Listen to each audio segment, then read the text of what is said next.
Yes, sir. We are back with another edition of Fast Break Bets presented by BettingPros. You know me, know the voice, know the guy. It's me, really real, Villain Row, Terrell Furman Jr. here at your service.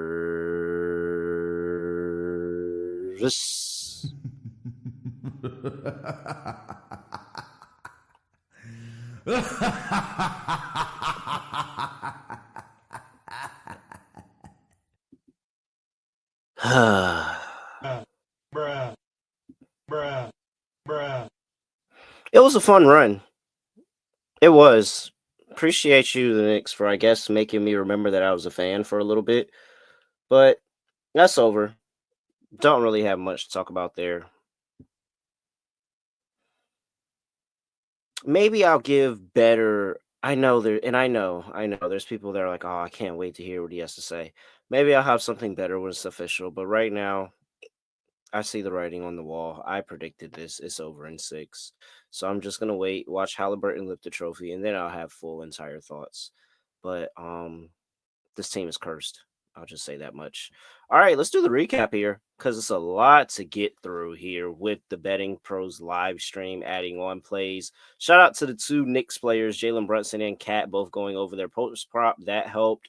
The Storm and the Lynx game was going under, and just a late flurry in the fourth quarter sent it right on over. Like, I think it finished at 159. That was annoying. NECA was never there. She was like 3 for 10 to start the game. Really, really rough stuff shooting the basketball for her. She doesn't go over her points and rebounds. So I did end up taking the Sparks. Shouldn't have did that because they lost. I had a typo in the I had a typo in the slide yesterday. It said 82 and a half. And when I read it yesterday, I said at the end, I said 82 here and a half, kind of weird. And I'm like, 82 and a half, that doesn't feel right. And sure enough, I had been saying 81 and a half in the entire breakdown, and I had 81 and a half from ESPN Bet the night before. If you went throughout the day, it got down to as far as 80 and a half, I believe, for the Sparks. Oh, and it gets over in the final seconds of the game. And I mean, that was one that I really, really needed. So I somehow split that Sparks game that I probably should have lost both bets on. I also then end up hitting Mercury team total over as well in their game. Very good. Somehow we survived that weird toss of a turn of a day. Nothing to really be excited about, especially after how last week ended, but it's not losing, and I'm perfectly fine with that. Okay, two more plays for me. We're gonna have to talk about a team with the challenge here because this week it is time for Microsoft's Chasing Challenges, everybody's favorite segment. And I have a lot to say this time. So, welcome to this week's Chasing Challenges brought to you by Microsoft. Just like the athletes who push boundaries and redefine what's possible, business decision makers today are turning challenges into opportunities. Microsoft meets you where you are with tools and guidance to help you make an impact with safe, secure AI solutions. Players and teams are facing their own challenges, and in this segment, we spotlight a team that is currently undergoing a challenge and what this means from a betting standpoint, and examine how we think they can overcome them. Whatever challenge you're facing, Microsoft empowers you with the expertise to say, bring it on. And this week, we're discussing a challenge faced by the Minnesota Timberwolves because they have put themselves down in the forbidden 3-1 hole that the Knicks have also found themselves in. Nice little jab at the Knicks. So the issue here for Minnesota is that they're now going on the road, trying not to get closed out in a game 5 against Oklahoma City, the best team in the league right now. And they're playing against an OKC team that has held their opponent under their team total in every single home game except one in these playoffs. Let me say that again. OKC has held their opponent under their team total in every single game at home in the playoffs except one. Take a wild guess what the one game was. Yes, it was the game that they blew the 20-point lead to the Denver Nuggets. That is the only game that OKC allowed a team over their team total. Every other every other game they have been lights out defensively. Teams cannot find the bottom of the net at OKC right now. And we have a Minnesota Timberwolves team that is now going on the road that I think offensively they have question marks.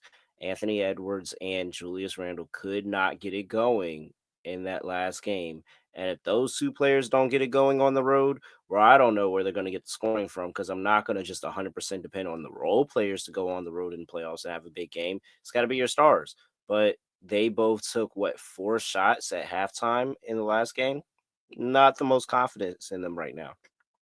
So, how do we get over this from a betting standpoint?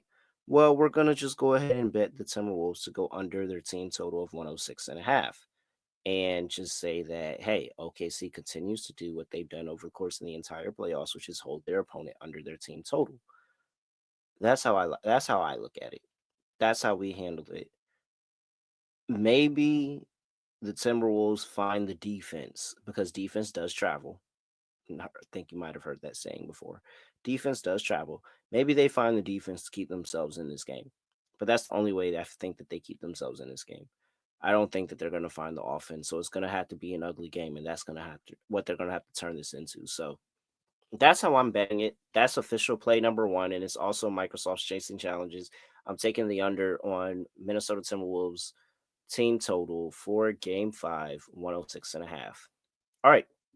That's it for this week's Chasing Challenges. Remember, Microsoft AI solutions empower you to take bold steps and make informed decisions, sparking new ideas to help drive your business forward. With Microsoft as your trusted partner, you can navigate your journey with confidence and finding innovative solutions and reaching new possibilities. Visit Microsoft.com/challengers to learn more. All right. Let's go over to the WNBA. We have a sole standalone game in the WNBA here. The Indiana Fever going up against the Washington Mystics. Mystics are catching three at home. 160.5 is the total. Couple of notes that you should know for this game. This game is not being played in, what is it, Care First Arena now? I know it as the Entertainment Arena. That's what it's always been to me, but now they have a name. I think it's Care First Arena now. That's where they normally play their home games at. They're not playing the games there because this is the Indiana Fever, and so where the Indiana Fever go, they end up playing in larger arenas. And so they're not playing there because of the seating. They're not playing in Capital One because Capital One is actually having summer renovations right now. So this game is actually being played in the Bank Arena in Baltimore. And so weird little game here. The Mystics coming off of a road trip cross country and now not playing at home but playing in Baltimore. So a little bit weird. No Caitlin Clark in this game. She's out for 2 weeks. If you ask me, I do think the Fever still win. I like the thought of taking the Mystics plus the points in this game when I thought that they were going to be catching maybe 7, 8, 9 points. But the books did what I thought they were going to do in terms of now the Fever are a 3-point favorite. They kind of overplayed Caitlin Clark, if that makes sense. Like the book, okay, so let me explain it like this. I'm sorry, I'm trying to get my thoughts together here. So let's rewind. Before the Caitlin Clark injury, she just had two pretty bad games by her standards and by anybody's standards in the WNBA when you're talking about a star player that's trying to be an MVP candidate. She couldn't buy a three for 2 games. She finally got a couple to go, but she really wasn't efficient in shooting that game against Liberty at all. She was still laying a good number for MVP at that point. Then she gets hurt and it completely flips to Nafisa Collier. And that shows me how much they value Caitlin Clark in the market. So I immediately thought, man, if Caitlin Clark's out, they value her so much in the market, they're probably going to overvalue her and start to give the Fever more favorable lines. And I think that's kind of what they're doing here. I think Fever -3 is actually kind of short. I really think it's like maybe a 6, 7 point win by the Fever, where the Mystics make this really, really interesting, make it a good game. And I'm like, oh, yes, go Mystics, because I am a closeted Mystics fan. But ultimately, the Fever kind of do enough, get it done, and squeak by and get themselves a win. And it's like, 6. So I do think they covered 3. It wasn't enough for me to bet, but those are my thoughts on the game. The bet that I'm actually making that I want to talk to you about is Kiki Irfan. I like Kiki Irfan to go over 11.5 points here. She has been over this in 3 of her 5 games already this season. She's just coming off of a 11 point game where I think her points prop was actually at 12.5 at that point. She didn't get there, so now it's dropped back down to 11.5. And I like it here because she only took 4 shot attempts in that game.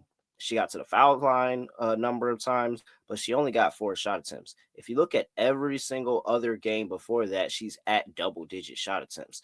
That is what Sydney Johnson wants to do with Kiki Irfan. He understands that, hey, we have somebody who is talented offensively with the ball. She's a go getter and relentless on the boards. And so she can create herself more shots, but we also got to manufacture her some touches and get her in the double figures.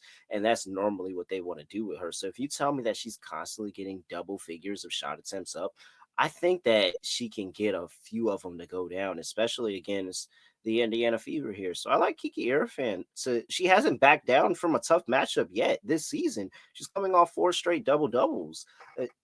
Asia Wilson, she hasn't backed down from anybody this season. I don't think she's backing down to Leah Boston, Indiana Fever here. I think Kiki Irfan is going to have herself a good game. So I like Kiki Irfan to go over 11.5 points. And that's all I have for you today. Those are the 2 plays. I have T Wolves to go under their team total, 106.5, and I have Kiki Irfan to go over 11.5 points.